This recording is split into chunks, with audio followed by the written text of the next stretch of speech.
Oke, berjumpa lagi dengan saya Eka Nurul Khairiyah dengan NIM 2020536166. Di pertemuan kali ini saya akan menjelaskan tentang dasar akuntansi berupa jurnal.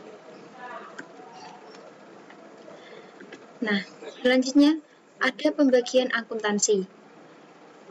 Di dalam jurnal, akuntansi dibagi menjadi 3, yaitu yang pertama ada akuntansi manajemen, ada akuntansi keuangan, ada akuntansi pemerintah.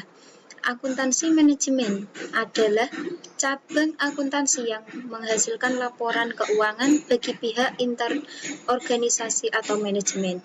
Yang kedua, akuntansi keuangan, yaitu cabang akuntansi yang menghasilkan laporan keuangan bagi pihak ekstern seperti investor, kreditor, dan Bapepam. Yang ketiga, akuntansi pemerintah. Akuntansi pemerintah adalah cabang akuntansi memproses transaksi-transaksi keuangan pemerintah yang menghasilkan laporan keuangan sebagai bentuk pertanggungjawaban pelaksanaan APBN atau APBD kepada masyarakat melalui lembaga legislatif serta untuk kepentingan pihak-pihak yang terkait. Nah, APBN di sini yaitu tingkat nasional, sedangkan APBD yaitu tingkat daerah. Selanjutnya ada siklus akuntansi.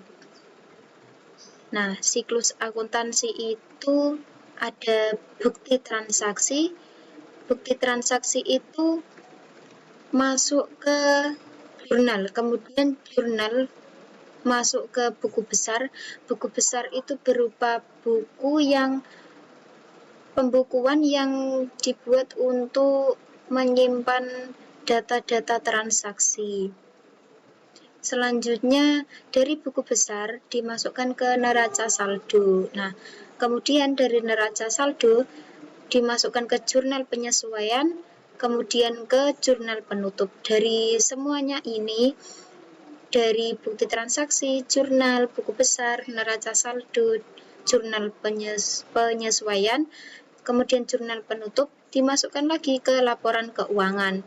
Setelah itu kembali lagi ke bukti transaksi. Bukti transaksinya itu seperti nota dan sebagainya gitu ya. Selanjutnya ada konsep entitas terpisah. Konsep entitas terpisah yaitu perusahaan yang dianggap terpisah dengan pemiliknya.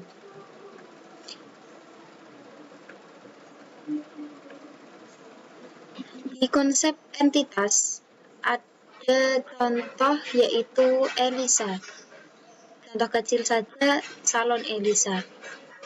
Harta salon Elisa sama dengan 10 juta. Kepentingan salon Elisa yaitu 10 juta. Kemudian dari harta salon dan kepentingan Elisa ini termasuk dalam rumusnya harta sama dengan kepentingan pemilik. Hartanya 10 juta sama dengan 10 juta kepentingan pemilik. Nah, konsep entitas selanjutnya yaitu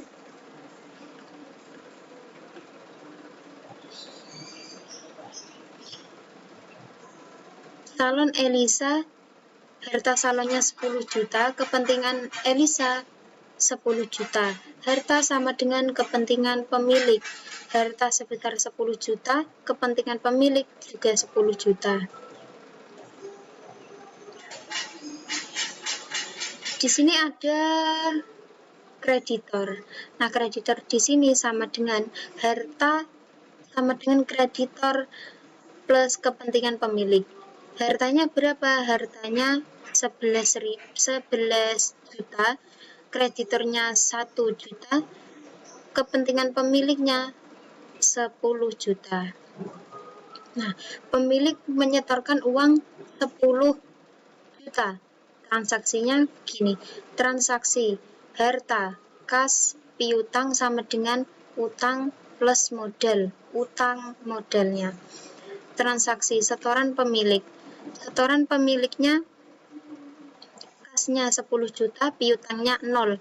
Utangnya 0, modalnya 10 juta.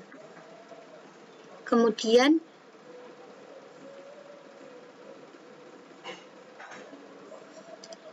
transaksinya pinjam uang 1 juta, kasnya bertambah 1 juta. Terus piutangnya 0, utangnya tambah 1 juta, modalnya 0. Kemudian saldonya menjadi 10 juta ditambah 1 juta ini menjadi 11 juta. Kemudian utangnya 1 juta, modalnya 10 juta.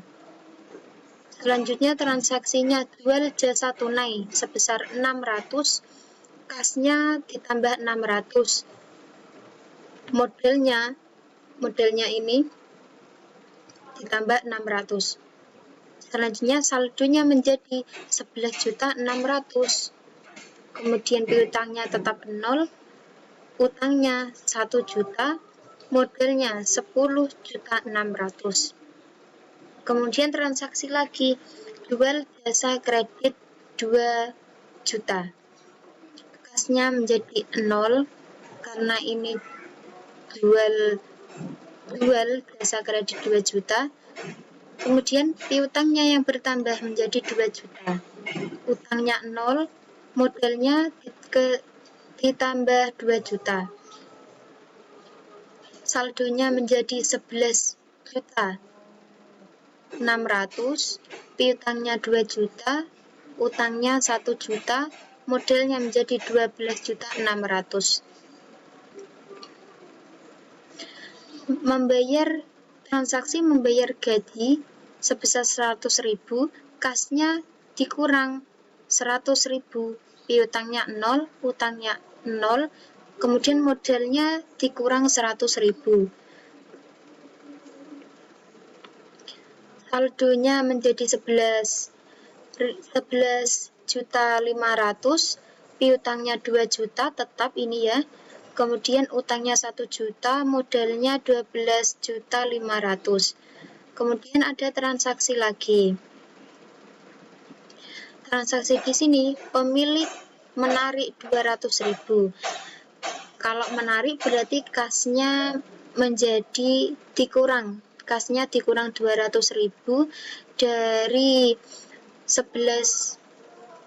dari saldo di atas ini 11.500.000 dikurangi 200.000, saldonya menjadi 11.300 ya.